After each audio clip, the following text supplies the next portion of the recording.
NASA lost control of a 77-ton space station and couldn't predict where it would hit Earth for weeks. It could land anywhere. An ocean, a city, a highway, or someone's backyard. The user provided the instruction no miles, but in continents. Even in the final hours with the world watching, NASA still couldn't give a clear answer, because Skylab wasn't just falling, it was out of control, and once it started coming down, there was nothing anyone could do to stop it.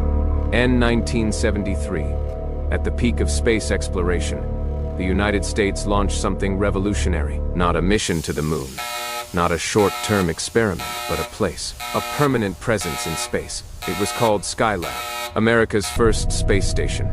A massive 170,000-pound orbital laboratory crafted from a modified Saturn V rocket stage. It became an orbital home where crews could live, work, and push the boundaries of human endurance beyond Earth. Inside Skylab, astronauts conducted groundbreaking science. They captured unprecedented images of solar flares, studied Earth's climate from orbit, and proved human bodies could adapt to long-duration microgravity. For months at a time, astronaut crews lived in orbit, sleeping, eating, and working suspended in weightlessness. It was a triumph, not just technically, but symbolically. It proved that space wasn't just a destination, it was a new frontier where humanity could survive. But during its initial ascent, an immediate disaster struck, a hidden flaw that would haunt its entire existence. 63 seconds after launch, Skylab suffered a catastrophic system failure. Aerodynamic drag ripped away its protective micrometeoroid shield, tearing off one main solar array and jamming the other with twisted metal. Inside, temperatures spiked toward dangerous levels. Without thermal shielding, internal systems began to fry. Mission control faced a total loss before any crew had even set foot inside. NASA scrambled for a solution. If they failed, America's space station would become a floating tomb. So they improvised. In a high-stakes emergency repair, the Skylab 2 crew launched with untested gear. Performing a dangerous spacewalk, astronauts deployed a parasol sunshade through a small airlock and manually pried open a jammed solar panel. Power returned. Temperatures stabilized. Skylab was saved. Yet the station was permanently scarred. The physical damage altered its structural balance, sealing a doomed fate from day one. By 1974, the final crew returned to Earth. Skylab was powered down and left silent. No astronauts, no life support. Just a massive metal shell, drifting through the void. NASA had a rescue blueprint. They planned to deploy the upcoming space shuttle to rendezvous with the station. Astronauts would attach a booster unit, push Skylab into a stable higher orbit, and resume scientific operations. It was an ambitious plan. Dependencies hinged entirely on timing. And timing collapsed. Technical setbacks delayed the space shuttle program for years. Development stalled, launch dates drifted into the next decade, and Skylab remained stranded. Alone. Decaying in orbit, with no operational rescue vehicle to reach it. Though space seems empty, Skylab wasn't entirely free of Earth's reach.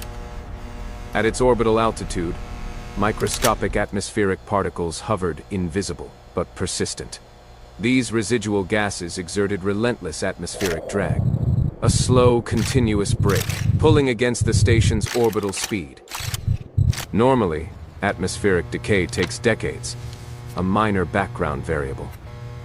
However, space physics was about to trigger an unexpected reaction. In the late 1970s, Solar Cycle 21 erupted. Unprecedented solar storms, sunspots, and coronal mass ejections bombarded Earth's upper atmosphere with intense radiation. Superheated by solar energy, the thermosphere expanded dramatically outward into space. For Skylab, this orbital shift proved fatal. The station plunged into significantly denser air layers. Drag multiplied exponentially. Skylab began losing altitude at an alarming rate. Engineers at Mission Control panicked. They recalculated orbital decay models, updated re-entry vectors, attempted to pinpoint the final impact zone. Yet solar activity remained unpredictable. Uncontrollable thermal fluctuations warped every trajectory model. Every computer calculation produced conflicting landing coordinates. Control was slipping away permanently. By 1979, the inevitable reality dawned. Skylab was plunging toward Earth. 77 metric tons of scrap metal, accelerating through a decaying orbit. NASA tracked the vehicle via ground radar, but tracking could not prevent a crash. In a desperate move, controllers transmitted orientation commands, tumbling the station to maximize drag and tweak the re-entry point slightly toward ocean waters. Control was minimal, a desperate gamble. Re-entry windows shifted by thousands of miles every hour. Calculations dissolved into pure guesswork. Global anxiety spiked across continents. Skylab wouldn't vaporize cleanly.